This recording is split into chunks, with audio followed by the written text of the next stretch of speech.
बिस्मिल्लाहिर्रहमानिर्रहीम। अस्सलाम वालेकुम नाज़रीन, Ataur Rahman supreme court of Pakistan से आपकी खिदमत में हाजिर हूँ। नाज़रीन, 190 मिलियन पाउंड केस का फैसला एक बार फिर से मौखर कर दिया गया है। तारीख पे तारीख फिल्मी एक सीन आपने देखा होगा जिसमें बाकायदे तौर पर सनी देओल जो है वो जाग के जज साहब को पूछ रहे थे कि तारीख पे तारीख, जज साहब तारीख पे तारीख, ये तारीख पे तारीख कब तक चलता रहेगा। तो 190 मिलियन पाउंड केस के हवाले से बात करेंगे कि उनका फैसला कब आएगा और क्या फैसला आएगा, इस हवाले से बात करेंगे। इसके साथ साथ नाज़रीन आपको बताएं कि मिलिट्री कोर्ट का जो मामला था वो कल सुप्रीम कोर्ट ऑफ पाकिस्तान में आईनी बेंच के सामने ये केस लगेगा।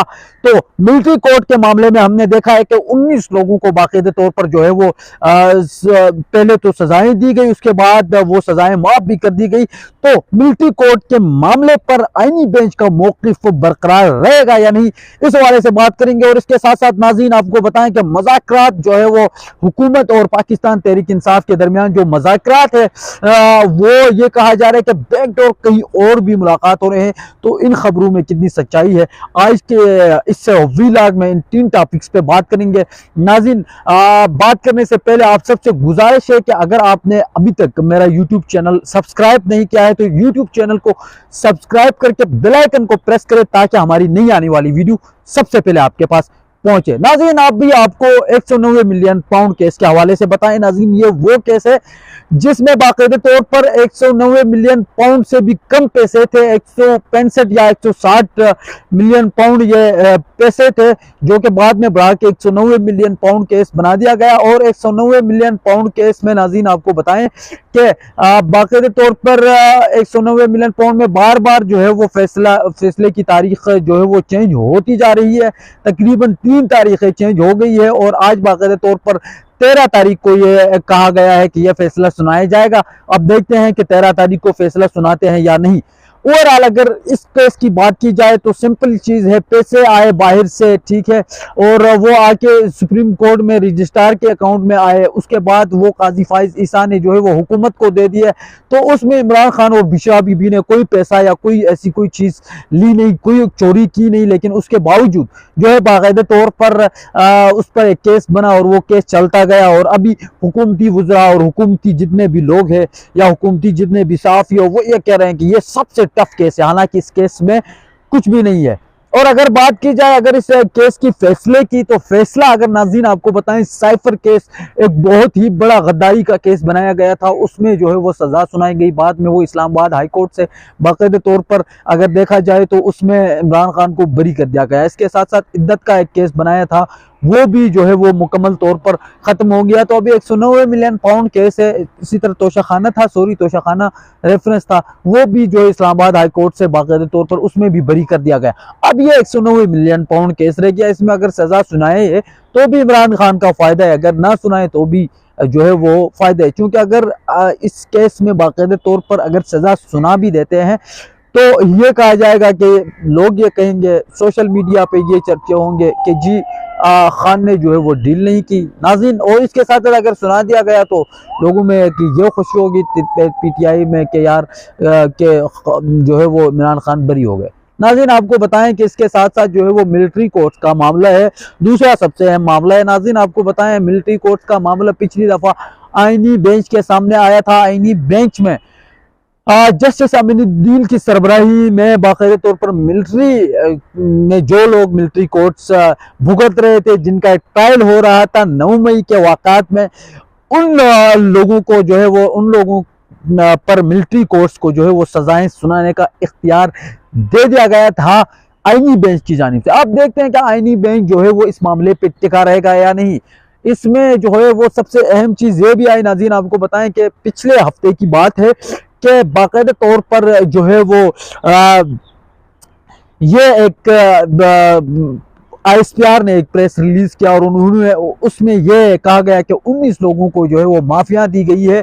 लेकिन ये 19 लोग वो लोग थे जिनको जो है 2-2 साल सजाएं सुनाई गई थी और उनमें से तकरीबन 3 से 4 महीने वो उनकी सजा रहती थी। लेकिन उसके बाद जो है वो बाकायदे तौर पर उनकी सजाएं ख़त्म होनी थी, लेकिन उससे पहले ही जो है वो माफ़ कर दिया गया। तो कहने का मतलब ये है कि ये वही लोग थे जिन्होंने अपनी सजाएं मुकम्मल की थी। नाज़रीन, आपको इसके साथ साथ ये भी बताएं कि अभी कल जो है वो केस की समाअत फिर से होगी।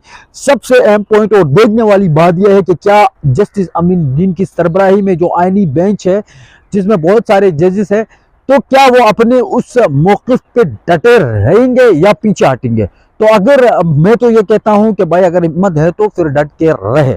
इसके साथ साथ नाज़रीन आपको बताएं कि मिलिट्री कोर्ट्स के मामले पर इंटरनेशनली भी बहुत ज़्यादा दबाव आया था। बरतानिया, उसके साथ साथ यूरोपीय यूनियन और अमेरिका का सख्त रद्द-ए-अमल मिलिट्री कोर्ट के मामले पे आया था और उन्होंने ये मुतालबा किया था कि जिन लोगों का मिलिट्री ट्रायल करके सजाएं सुनाई गई है वो लोग जो है ना उनका ट्रायल सही नहीं हुआ है, फिर इसके ऊपर नज़रसानी की जाए। नाज़रीन ये तो मिलिट्री कोर्ट्स के हवाले से बात हो गई। अब बढ़ते मुज़ाकरात की जानिब।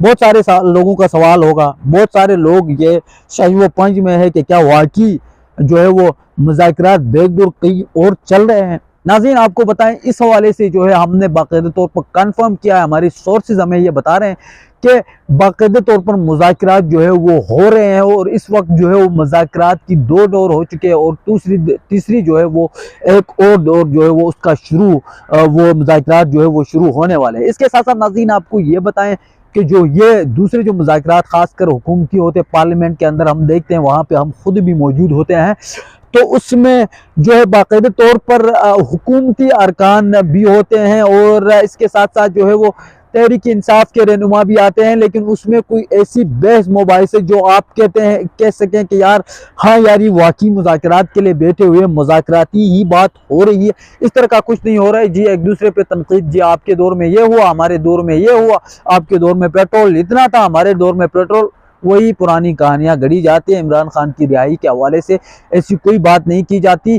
खासकर अगर आपको बताएं कि 2 जनवरी को पाकिस्तान तहरीक इंसाफ ने बाकायदा तौर पर अपना जो चार्टर ऑफ डिमांड है वो जो है हुकूमत को देना था, लेकिन वो चार्टर ऑफ डिमांड उन्होंने नहीं दिया, उन्होंने वहां पर पेश नहीं किया, मतलब डिले हो रहे हैं। तो ये जो मुज़ाकरात है, ये खबरें जो चल रही है, जो ये कहा जा रहा है कि कहीं और मुज़ाकरात हो रहे हैं, तो ये वाकई जो है वो कहीं और मुज़ाकरात हो रहे हैं, क्योंकि बहुत सारे जो है वो सहाफ़ियों ने ट्वीट्स किया। खासकर अगर बात की जाए हसन अयूब ने किया, इसके साथ साथ जो है कामरान शाहिद ने किया, इसके साथ मुनीफ फारूक ने किया कि जी मुनीफ फारूक ने, तलत हुसैन ने, जी ऐसी कोई कहीं और मुज़ाकरात नहीं हो रहे हैं।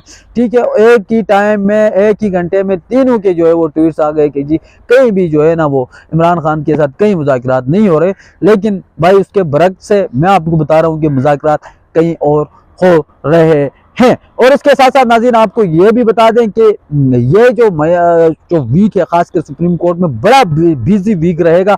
इस वीक में जो है वो काफ़ी केसेस जो है वो समाअत के लिए जो है लगने जा रहे हैं। इसके साथ साथ क्योंकि सुप्रीम कोर्ट ऑफ पाकिस्तान की छुट्टियां थी और जजेस जो है वो छुट्टियों पे चले गए थे, अमला थोड़ा बहुत था वो बाकी जो है वो छुट्टियों पे चला गया था। ये सर्दियों की छुट्टी थी, छुट्टियां ख़त्म हो गई, अभी सुप्रीम कोर्ट ऑफ पाकिस्तान में फिर से जो है वो केसेस लगने जा रहे हैं। नाज़रीन आज के इस वीलॉग में 190 मिलियन पाउंड के मुज़ाकरात और इसके साथ साथ मिलिट्री कोर्ट्स के हवाले से हमने आपको आगाह किया।